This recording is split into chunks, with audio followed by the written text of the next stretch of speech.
Ecuavisa Digital, qué gusto poderlos acompañar. Soy Abdón Rodríguez y en esta ocasión esta es una de las entrevistas de este especial de nuestra página web, entrevistando a los candidatos a asambleísta. Y como ustedes ven en pantalla, nos acompaña Fernando Villavicencio. Él es el candidato a asambleísta nacional por la Alianza Honestidad, conformada por el PSE y Concertación. Fernando, ¿cómo está? Muy buenos días. Un saludo, buenos días.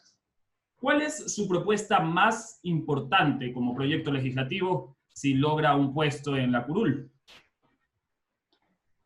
Mi proyecto se basa en limpiar la casa. No es posible construir democracia, hacer la diferencia, si continuamos ejerciendo la fiscalización y la legislación desde una casa contaminada por la corrupción.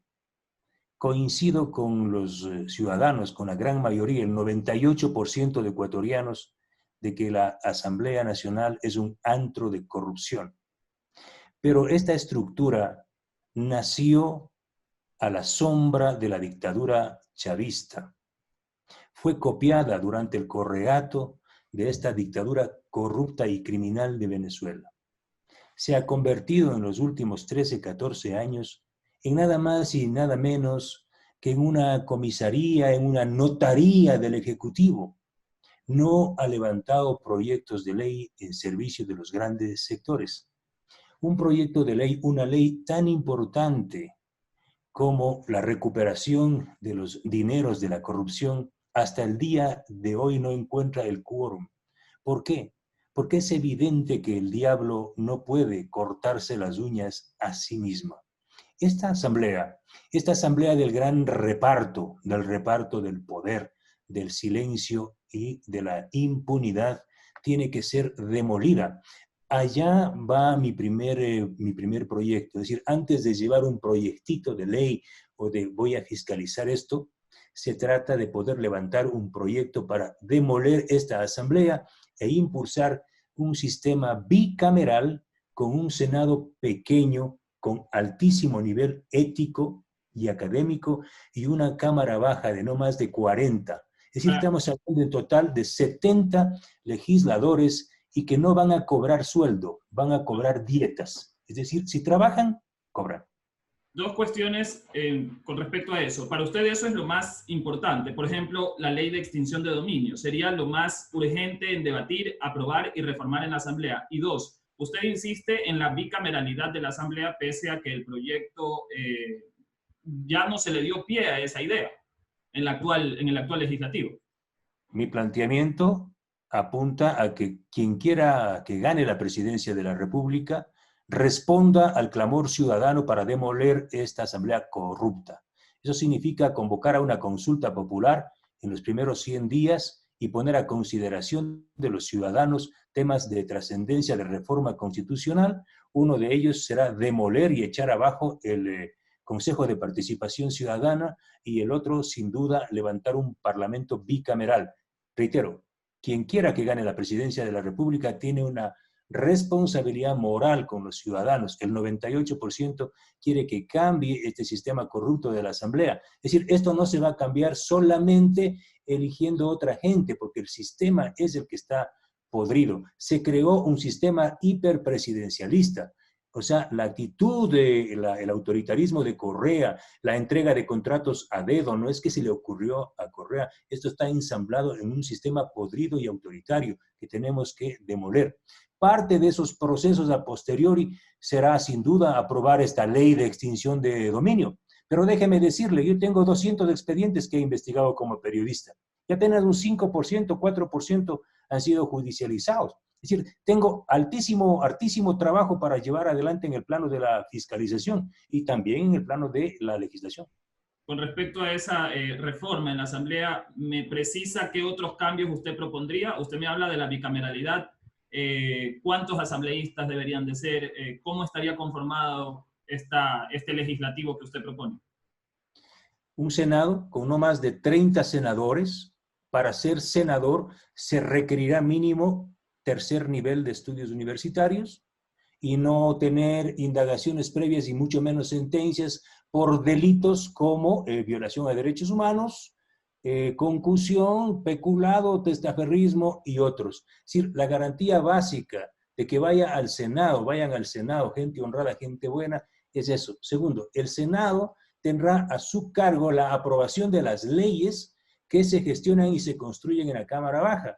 Segundo, el nombramiento de las autoridades de control, porque hay que tumbarse el Consejo de Participación Ciudadana, que es el infierno, ¿sí?, creado por Correa, para que el presidente de la República sea un rey. Es decir, si mañana gana, quien quiera que gane la presidencia, si no desaparece el Consejo de Participación Ciudadana, será un Correa chiquito. Y la tercera gran responsabilidad de este Senado es la fiscalización, es decir, el órgano más potente de fiscalización de todo el sector público. Y la Cámara Baja, ¿sí?, no tendrá más de 40 representantes de la diversidad social y política de este país. Y algo muy importante, van a construir leyes en territorio, no sentaditos en el escritorio mientras compran carteras de cocodrilo en Amazon. No, van a trabajar en territorio. Este es el modelo de parlamento que yo quiero, un parlamento potente y poderoso. Es decir, quien quiera que sea de presidente, con un buen parlamento no puede convertirse en dictador ni abusar del poder. Fernando, para ir cerrando este tema, usted habla de 40 representantes de la Cámara Baja. ¿Esto no afectaría la representatividad, valga la redundancia? De ninguna manera. Solo pongo un ejemplo, esto tiene que ser motivo de debate. En total serían 30 senadores y 40 congresistas abajo, 70. Supongamos que va un representante por cada provincia y por las provincias con mayor número de ciudadanos, de votantes, de electores, 2, 3, llegaríamos a 40. El número no es relevante en este momento, pero jamás vamos a tener o debemos tener un parlamento de 137. ¿Sí? Yo hasta el día de hoy no conozco incluso a muchos de ellos, y eso que soy periodista, 137 levantamanos, 137 que han ido en su gran mayoría a repartirse hospitales e instituciones públicas, a acceder a carnets de discapacidad para importarse carros 4x4, a no fiscalizar, a no hacer leyes. Y lo otro, mire, ¿qué proyectos de ley han llevado la mayor parte de legisladores? Yo conozco quienes hacen los proyectos de ley. Están haciendo los grandes estudios jurídicos. La ley minera fue reelaborada, el proyecto de ley, por los abogados de las grandes corporaciones mineras. Es decir, muy pocos legisladores siquiera saben leer y escribir. Cambiamos de tema. ¿Qué opina sobre la aprobación de una ley que permita despenalizar el aborto en casos de violación? En estos casos, exactamente, yo nunca pondré retro. Siempre estaré hacia adelante, siempre estaré apoyando el trabajo de la ciencia, de los médicos y defendiendo el derecho a la vida de las madres. Yo apoyo en este punto exactamente el aborto cuando esté en riesgo la vida de la madre y mucho más si es como efecto de una violación. Lo peor que le puede pasar a una mujer, sin duda, es concebir producto de una violación. Está claro entonces ese punto. ¿Qué opina sobre la aprobación de una ley que permita portar armas como medida para combatir la delincuencia? Bueno, existe una ley. O sea, no entiendo cómo así ahora hay algunos candidatos que están planteando una ley. Existe una ley, existe la normativa. Durante el correísmo se hicieron algunos ajustes, habría que ver la legalidad de esos ajustes, pero en este país está garantizado el hecho de que los empresarios y los ciudadanos que justifiquen puedan acceder al uso de armas o contratar a empresas privadas de seguridad. Yo creo que es un tema que se ha hecho más de escándalo politiquero. Habría que trabajar precisiones en torno a esta ley, pero sin duda los organismos claves de la lucha contra la delincuencia son la policía y las Fuerzas Armadas. Y otro tema complejo que es evidente en la actualidad es el narcotráfico. ¿Qué leyes hacen falta para combatir el tráfico de drogas y sobre todo el microtráfico en el país? No es un problema de leyes, no es un problema de falta o exceso de leyes, es un problema de falta de voluntad política. Mire, yo quiero decirles, el Estado ecuatoriano ha sido tomado, ha sido cooptado por grupos delincuenciales. Coincido con estudios y análisis y versiones de gente, de expertos en este país.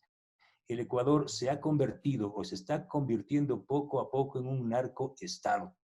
El Ecuador no es solo un país de tránsito, es un país donde el lavado de dinero, donde las operaciones delictivas de narcotráfico se han tomado gran parte de la justicia. Le voy a poner un ejemplo. Un abogado manabita fue asesinado. Wellington Alcíbar, entiendo es su nombre. Él le entregó al entonces presidente Rafael Correa, hay un video en Manaví, de una televisora manabita, un paquete de documentos, ¿sí? Y le dice públicamente: presidente, el cartel de Sinaloa se ha tomado a la justicia de Esmeraldas. Es decir, el gobierno de Correa sabía, los ecuatorianos sabemos que el narcotráfico opera libremente en este país. Y ahí está la clave. Yo pienso que Ecuador debe ser parte de un gran acuerdo internacional de lucha contra el narcotráfico para impedir que nuestro país sea objeto de lavado. Pero hay sistemas de lavado que tampoco se han investigado. Y sin duda, según las últimas investigaciones de Estados Unidos, hay dinero del narcotráfico. Me refiero, por ejemplo, al sistema Sucre. Yo he escrito 5 reportajes sobre el sistema Sucre en Ecuador, cómo este sistema, que se trataba de crear una moneda regional para enfrentar al dólar y salir de la dolarización, finalmente acabó convertido en el mayor mecanismo de lavado de dinero sucio del narcotráfico de Colombia y Venezuela y de recursos provenientes de la corrupción del chavismo. Sobre eso hay procesos judiciales en el Ecuador que fueron enterrados y hay un proceso en los Estados Unidos. Este rato está reclamando Estados Unidos la extradición de Alex Saab de Cabo Verde. Cuando Alex Saab hable, se va a destapar esta olla de corrupción que fue el sistema Sucre como un mecanismo de lavado de dinero del narcotráfico. Me gustaría hablar mucho más tiempo por usted, son muchos los temas, pero por cuestiones de equidad tenemos que concluir la entrevista. Un último mensaje a la ciudadanía, al público de Ecuavisa.com. Bueno, yo quiero decirles a los ecuatorianos lo que dije en mi tierra, en mi ciudad, en mi pueblo natal, en Alausí. Yo no vengo, les dije a mis paisanos, a pedirles el voto, porque ya les han pedido el voto todos los politiqueros, a sus padres, a sus abuelos, a sus tatarabuelos, y el país sigue igual o peor que antes. Yo lo que les puedo decir es que pierdan el miedo. Cuando un ciudadano pierde el miedo, adquiere y alcanza libertad.